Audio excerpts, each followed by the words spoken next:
পদ্মার চর থেকে ধানক্ষেত কিংবা অন্যান্য ফসলের মাঠ, বাসাবাড়ি সব জায়গায় মূর্তিমান আতঙ্কের নাম এখন রাসেলস ভাইপার, যেন সাক্ষাৎ যমদূত, যার এক ছোবলেই যথেষ্ট জীবননাশের জন্য।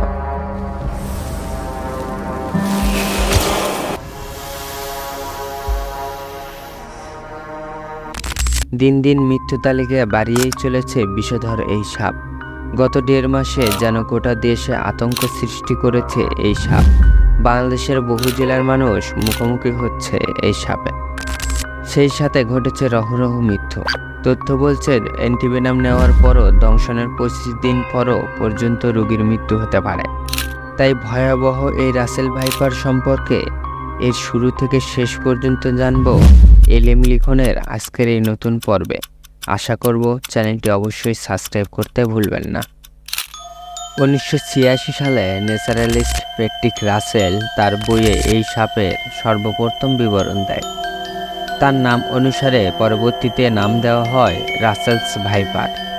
কিন্তু আমরা বাংলাদেশের মানুষ একে চন্দ্রবোরা বা উলুগুরা নামে চিনে থাকে। এই সাপের গায়ে কালো গোলাকার দাগ থাকে।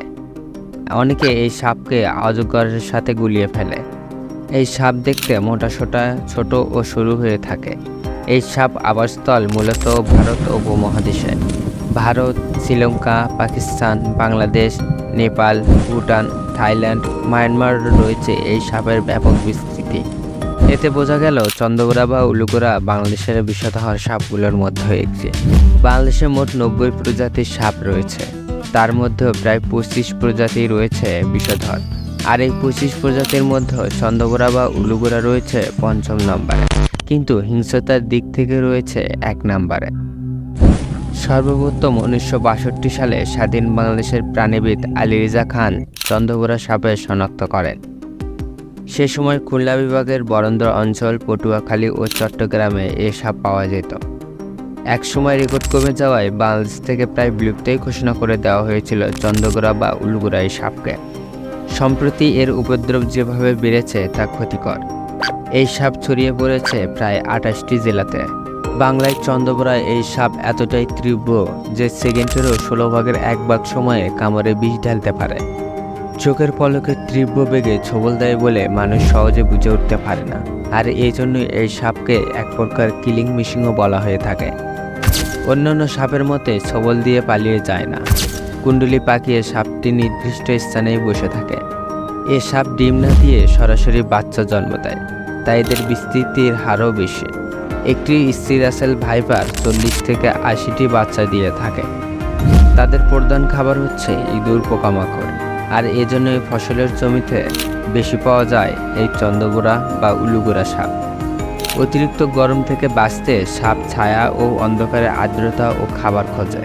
এদিকে সারা বছর চন্দ্রবোরার প্রজনন সময় হলো মে থেকে আগস্ট মাসে বেশি ঘটে থাকে। এটিও বড় প্রবাহ হিসেবে কাজ করে।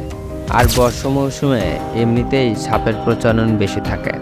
এই সাপ দংশনের সর্বোচ্চ বিষ ঢেলে দিতে পারে, যা রক্ত প্রবাহিত হয়। কেননা এর ছোবলে তীব্র প্রতিক্রিয়া মারাত্মকভাবে জটিলতা সৃষ্টি করে। বিষ হিমোটক্সিন হওয়ায় রক্তে জমাট বাঁধতে পারে না। লোহিত রক্তকণিকা নষ্ট হয়ে যায়, ফলে রক্তনালী ফেটে গিয়ে আন্তরিক রক্তক্ষরণ শুরু হয় এবং চামড়ার নিচে জমা হয়। চন্দ্রবোরা বা উলুগুরা বীজদাঁত 0.56 ইঞ্চি হয়ে থাকে।